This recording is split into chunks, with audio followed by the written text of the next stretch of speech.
जय हिंद साथियों। तो आज के इस वीडियो में दोस्तों इंडियन नेवी एमआर एसएसआर के लिए जो प्रैक्टिस सेट जो कि आपका साइंस से लिए गए हैं, ठीक है, जो दोस्तों आपका प्रैक्टिस करवाया जा रहा है। तो हर क्वेश्चन जो कि हर सब्जेक्ट का जनरल साइंस और दोस्तों आपका जनरल नॉलेज, इंग्लिश और आपका फिजिक्स, ये सारी चीज़ का दोस्तों जीके जीएस, ये सारी चीज़ का दोस्तों आपका जो है प्रैक्टिस करवाया जा रहा है इंडियन नेवी एमआर और एसएसआर के लिए, ठीक है। अगर आप नेवी एमआर एसएसआर का फॉर्म फिल किए हो, एग्जाम देना चाह रहे हैं, तो आप ये वीडियो को पूरा एंड तक देखिएगा। जो भी क्वेश्चन बताया जा रहा है वो सिलेक्टेड और इंपॉर्टेंट क्वेश्चन लिए गए हैं, ठीक है। तो उम्मीद करते हैं ये सारी चीज आप अच्छे से देख कर दोस्तों आप एक एक क्वेश्चन का आंसर कर पाएंगे, ठीक है। तो दोस्तों चलिए वीडियो को देरी ना करते वीडियो को शुरू करते हैं, ठीक है। लेकिन इससे पहले बता दें, अगर आप चैनल पर नए हो तो चैनल को सब्सक्राइब कीजिएगा, वीडियो पे नए हो तो वीडियो को लाइक कीजिएगा, ठीक है। तो चलिए वीडियो को देरी ना करते वीडियो को शुरू करते हैं। क्वेश्चन नंबर बोला जा रहा है दोस्तों 1 में विद्युत प्रतिरोध की इकाई क्या है, ठीक है। बोला जा रहा है दोस्तों कि विद्युत प्रतिरोध का जो इकाई है वो क्या है, ठीक है। जैसे कि आप देख सकते हैं कि what is the unit of electric resistance. Option दिया गया डाइन, पास्कल, जूल और ओम। दोस्तों इस क्वेश्चन का राइट आंसर की बात करें तो ऑप्शन नंबर डी जो कि आपका ओम है, जो आपका विद्युत प्रतिरोध यानी इलेक्ट्रिक रेसिस्टेंस का जो है क्या है, यूनिट है, ठीक है।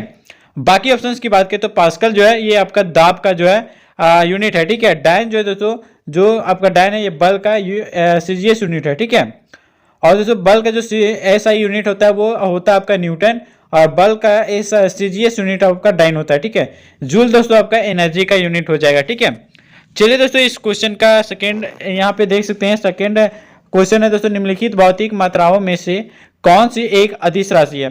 बताना तो which of the following physical quantity is a scalar quantity. Option है दोस्तों आपका भार, आवेग, यंग का मापक या दोस्तों आपका त्वरण। दोस्तों दिए गए कुछ ऑप्शनों में से आपको बताना है इस क्वेश्चन का राइट आंसर क्या हो जाएगा।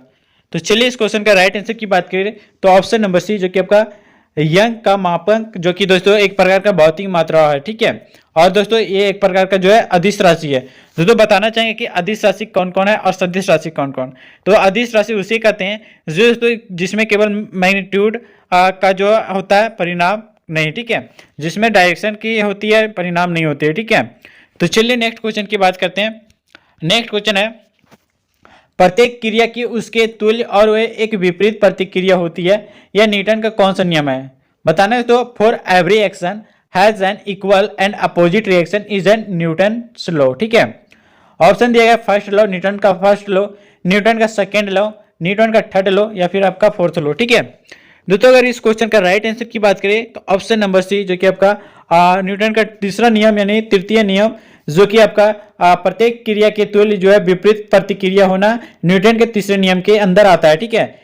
इसका एग्जाम्पल की बात करें तो दोस्तों अगर आप बंदूक से गोली छोड़ना, ठीक है, या फिर आपको दोस्तों बॉल को दीवार पे मारना, ये भी आपका क्या न्यूटन के थर्ड लॉ का जो है एग्जाम्पल है, ठीक है। चलिए दोस्तों आगे नेक्स्ट क्वेश्चन। दोस्तों अगला नेक्स्ट क्वेश्चन है, अनुदैर्ध्य तरंगों गैसीय माध्यम में एक का उदाहरण बताइए, ठीक है। Heat waves, radio waves, electromagnetic waves या आपका साउंड वेव, यानी ऊष्मा तरंगे, रेडियो तरंगे या विद्युत चुंबकीय तरंगे या ध्वनि तरंगे। इन चारों में से बताना अनुदैर्ध्य तरंगों यानी गैसीय माध्यम में किसका उदाहरण है, ठीक है। दोस्तों अगर क्वेश्चन नंबर 4 के राइट आंसर की बात करें तो ऑप्शन नंबर डी जो कि आपका साउंड वेव के यानी ध्वनि तरंगे जो है अनुदैर्ध्य तरंगों में जो है गैसीय माध्यम में है, ठीक है। चलिए तो आगे नेक्स्ट क्वेश्चन की बात करते हैं।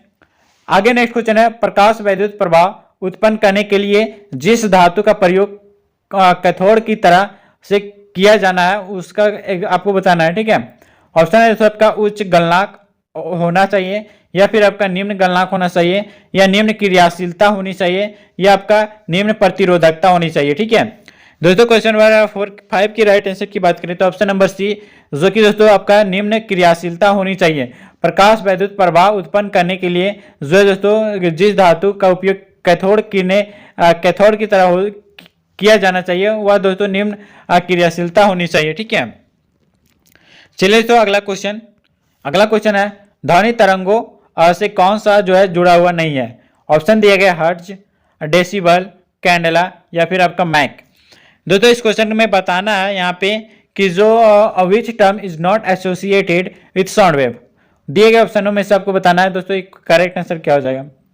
तो जैसे कि पता है दोस्तों कि आपका जो हर्ट जो है ये आपका साउंड से रिलेटेड है, डेसिबल भी आपका साउंड से रिलेटेड है, मैक भी आपका साउंड से रिलेटेड है। लेकिन दोस्तों यहाँ पे कैंडेला जो है ये दोस्तों आपका साउंड से रिलेटेड नहीं है। तो इस क्वेश्चन का right answer option number C आपका सही हो जाएगा। कैंडेला जो है जो दोस्तों आपका ज्योति तीव्रता का जो है ऐसा यूनिट है, ठीक है। तो चलिए आगे नेक्स्ट क्वेश्चन की बात कर लेते हैं। आगे नेक्स्ट क्वेश्चन है तो what is the unit of the physical quantity capacitance, भौतिक मात्रा धारिता कैपेसिटेंस जिसको बोलते हैं कि इकाई आपको बताना है। तो बताया दोस्तों आपका ऑप्शन दिएगा वेबर, फ्राडे, टेस्ला या फिर आपका ओम। क्वेश्चन नंबर अगर 7 की बात करें तो ऑप्शन नंबर बी जो कि आपका फ्राडे है, जिसका यूनिट दोस्तों कैपेसिटेंस है, जिसका यूनिट होता है आपका फ्राडे, ठीक है। Right answer option number B आपका सही हो जाएगा। बाकी ऑप्शंस की बात करें ओम जो होता है ये रेसिस्टेंस का जो है यूनिट होता है, ठीक है। चलिए आगे नेक्स्ट क्वेश्चन दोस्तों, अगला नेक्स्ट है ट्रांसफार्मर किसे परिवर्तित करने की युक्ति है। दोस्तों बताना है ट्रांसफार्मर किसे परिवर्तित करने की युक्ति है। Transformer is the device to convert DC to AC या फिर आपका लो वोल्टेज डीसी से लेकर दोस्तों हाई वोल्टेज डीसी तक, ठीक है। और कम वोल्टेज एसी को जो है उच्च वोल्टेज एसी में या फिर आपका यांत्रिक ऊर्जा को विद्युत ऊर्जा में। तो इस क्वेश्चन का राइट आंसर आपको कमेंट में बताना है दोस्तों, और नहीं पता है तो भी आप बताइएगा, ठीक है। तो उम्मीद करते हैं दोस्तों इस क्वेश्चन का राइट आंसर आप सही कर पाए होंगे। दोस्तों जितने भी क्वेश्चन बता रहे हैं इसका पीडीएफ आपको टेलीग्राम और व्हाट्सएप ग्रुप में मिल जाएगा, ठीक है। तो आप वहां से जाके आप जुड़ जाइएगा। दोस्तों इस क्वेश्चन के राइट आंसर की बात करें तो ऑप्शन नंबर सी में आप देख सकते हैं, जो कि आपका यहाँ पे शो करा कि कम वोल्टेज एसी को उच्च वोल्टेज एसी में कन्वर्ट करने वाला जो यंत्र है वो ट्रांसफार्मर है, ठीक है। चलिए आगे नेक्स्ट क्वेश्चन बात करते हैं। अगला नेक्स्ट है फ्यूज तार किस मिश्र धातु से बने होते हैं। बताना है तो fuse wire is made of N alloy is. Option दिया गया टीन और लेड, टीन और तांबा, और लेड और तांबा, या फिर आपका तांबा और सिल्वर। दोस्तों इस क्वेश्चन का राइट आंसर की बात करें क्वेश्चन नंबर 9, जो कि इसका correct answer option number A में आप देख सकते हैं, टीन और लेड के जो है बने होते हैं क्या चाहिए फ्यूज तार, ठीक है। चलिए अगला नेक्स्ट क्वेश्चन है तो बताना तरंग की आवृत्ति और आवर्तकाल के बीच उच्च संबंध कौन सा है। तो दोस्तों यहाँ पे अगर थ्योरी वाले आप क्लास किए हैं तो आपको पता होगा, अदरवाइज नहीं होगा। तो यहाँ पे आप देख सकते हैं दोस्तों, यहाँ पे ऑप्शन नंबर डी आपका सही हो जाएगा, ठीक है। ये सारे क्वेश्चन दोस्तों आपको थ्योरी वाले क्लास में करवा चुके हैं। जो भी बच्चे नहीं देखे वो जाके देख लीजिएगा, ठीक है। तभी आपको समझ में आएगा कि यहाँ पे आवर्तकाल और आवर्त में क्या डिफरेंस है, क्या रिलेशन है, ठीक है। तो चलिए इस क्वेश्चन का right answer option number D आपका सही हो जाएगा। दोस्तों यहाँ पे ये वीडियो में दोस्तों आपको केवल प्रैक्टिस चल रहा है, ठीक है, ना ही थ्योरी। अगर आप थ्योरी किए तो प्रैक्टिस में आपको कोई भी दिक्कत नहीं होगी, ठीक है। चलिए अगला क्वेश्चन देखते हैं दोस्तों। क्वेश्चन यहाँ पे आप देखते हैं पृथ्वी की सतह अंतरिक्ष में किसके रूप में ऊष्मा उत्सर्जित करती है। पराबैंगनी प्रकाश तरंगे के रूप में, या फिर अवरक्त विकिरण के रूप में, या फिर आपका गामा किरणें के रूप में, या फिर आपका रेडियो तरंगे के रूप में। दोस्तों बताना चाहेंगे इस क्वेश्चन का राइट आंसर। तो ऑप्शन नंबर आप देख सकते हैं डी, जो कि आपका रेडियो वेव, जिसको हम लोग रेडियो तरंगे कहते हैं, जो पृथ्वी की सतह अंतरिक्ष में जो कि आपका रेडियो तरंगे के रूप में जो ऊष्मा को उत्सर्जित करती है, ठीक है। चलिए तो आगे नेक्स्ट क्वेश्चन बात करते हैं। सापेक्षता के सिद्धांत की खोज किसने की थी। बताना है दोस्तों who discovered a theory of relativity. Option है दोस्तों Isaac Newton, Albert Einstein, Niels Bohr, या दोस्तों आपका माइकल फैराडे। दोस्तों बताना चाहेंगे इस क्वेश्चन का राइट आंसर। तो ऑप्शन नंबर ए जो कि आपका आइजैक न्यूटन है, जो कि दोस्तों ऑप्शन नंबर बी आपका सही हो जाएगा, ठीक है। जो कि आपका अल्बर्ट आइंस्टाइन है जो सापेक्षता के सिद्धांत की खोज की थी, ठीक है। चलिए दोस्तों अगला नेक्स्ट क्वेश्चन बात करते हैं। क्वेश्चन नंबर 13 एनीमोमीटर से दिए गए विकल्पों में से क्या मापा जाता है। दोस्तों बताना है इनमें से कि एनीमोमीटर है वो किस चीज को मेजर किया जाता है। ऑप्शन है दोस्तों वेग, हवा का द्रव्यमान, या दोस्तों हवा में गति, या फिर आपका तापमान। दोस्तों इस क्वेश्चन का राइट आंसर की बात करें तो ऑप्शन नंबर सी में आप देख सकते हैं हवाओं की जो है गति को पता लगाने के लिए कि वो कितने स्पीड से जा रहे हैं, तो वो दोस्तों एनीमोमीटर का यूज में लिया जाता है, ठीक है। चलिए तो अगला क्वेश्चन बात करते हैं। सूर्य की फोटोग्राफी के लिए किस उपकरण का प्रयोग किया जाता है। ऑप्शन है गैल्वेनोमीटर, या दोस्तों आपका पोटेशियोमीटर, या दोस्तों आपका स्पेक्ट्रोफोटोमीटर, या फिर आपका स्पेक्ट्रो हीलियोग्राफ, ठीक है। दोस्तों इस क्वेश्चन के राइट आंसर की बात करें तो ऑप्शन नंबर आप देख सकते हैं जो कि डी में दिखाया गया है स्पेक्ट्रो हीलियोग्राफ, जो कि दोस्तों सूर्य की फोटोग्राफी के लिए उपयोग में लाया जाता है, ठीक है। चलिए तो आगे नेक्स्ट क्वेश्चन की बात करते हैं। अगला नेक्स्ट क्वेश्चन है पृथ्वी के केंद्र में गुरुत्वाकर्षण के कारण त्वरण का मान क्या होता है। ऑप्शन है -1, 1 या फिर 0 या फिर आपका इन्फिनिटी। दोस्तों इस क्वेश्चन का अगर राइट की आंसर की बात करें तो जो क्वेश्चन बोला जा रहा है कि what is the value of acceleration due to gravity at the centre of earth. इस क्वेश्चन का राइट आंसर की बात करें तो ऑप्शन नंबर बी में आप देख सकते हैं जो कि आपका 0 हो जाएगा। ठीक है, आपको पता होगा दोस्तों कि जी का यानी गुरुत्वीय त्वरण का जो मान होता है दोस्तों, जो कि आपका स्मॉल जी का जो वैल्यू होता है वो डिफरेंट जगह पे डिफरेंट जो है वैल्यू होता है। ठीक है, तो चलिए आगे नेक्स्ट क्वेश्चन की बात करते हैं। बताना है दोस्तों कि the boiling point is a liquids varies. बताना है दोस्तों किस कारण से तरल पदार्थों के क्वथनांक जो है विभिन्नता होती है।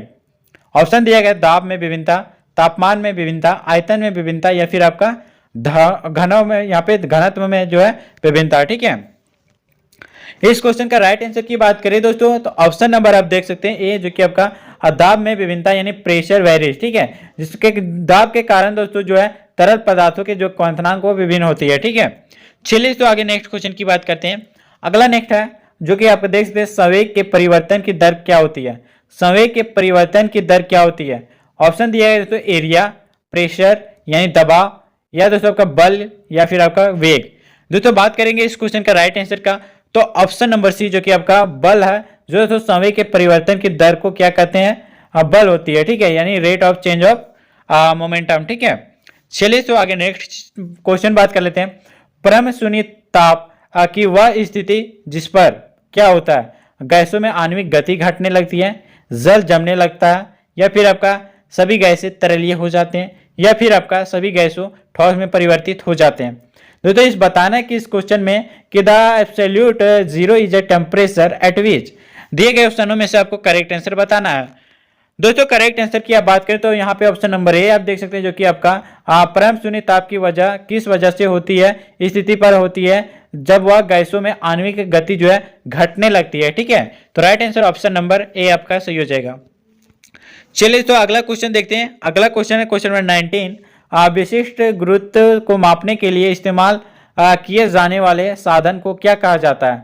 ऑप्शन है दोस्तों बेदीमीटर, क्रायोमीटर, हाइड्रोमीटर या आपका साइमोमीटर। ठीक है, दोस्तों इस क्वेश्चन का अगर राइट आंसर की बात करें तो यहाँ पे आप देख सकते हैं। ठीक है, जो कि आपको यहाँ पे सिंपली दिखाया गया है ऑप्शन नंबर सी में, जो कि आपका हाइड्रोमीटर है, जो तो विशिष्ट गुरुत्व को मापने के लिए इस्तेमाल में लाया जाता है क्या चीज, हाइड्रोमीटर। ठीक है, तो right answer option number C आपका सही हो जाएगा।